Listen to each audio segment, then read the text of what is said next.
আসসালামু আলাইকুম।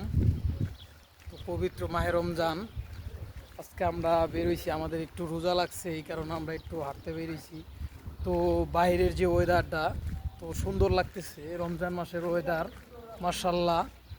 আপনারা বিশ্বাস করবেন না, বিশ্বাস হচ্ছে যে বিষয়টা হচ্ছে যে আমরা যে এই সময় রাস্তায় বেরোই, তো সৌদি আরবে একটা জিনিস খুব ভালো লাগে, সেটা হচ্ছে চতুর সাইড দিয়ে খালি খেজুর গাছ দেখি, ঠিক আছে? অনেক অনেক অনেক ভালো লাগে খেজুর গাছগুলো দেখে। তো নিরিবিলি রাস্তা অনেক বড়, বা আমরা হাঁটতেছি, আমাদের অনেক ভালো লাগতেছে।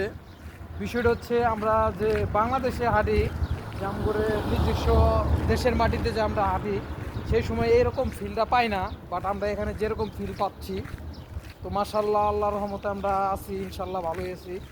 তো রোজা রমজান মাস, আল্লাহর কাছে লাখো লাখো শুক্রিয়া, তার রহমতের মাস। তো আমরা আজকে বের হয়েছি 6-7 জনে। তো এক উদ্দেশ্যে যাইতাছি, সেটা হচ্ছে, তো আমাদের এক ফ্রেন্ডে আমাদের ইফতারের জন্য দাওয়াত করছে, তো আমরা সেখানে যাচ্ছি।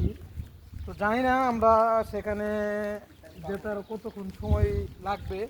তো সে আমাদের বলছিল ম্যাক্সিমাম 5টার দিকে সেখানে উপস্থিত থাকার জন্য। তো আমাদের তো এখনও প্রায় অনেকক্ষণ লেট করে ফেলছি। তো আমরা সঠিক জানি না সেখানে যেয়ে আমরা পাবো কি পাবো না।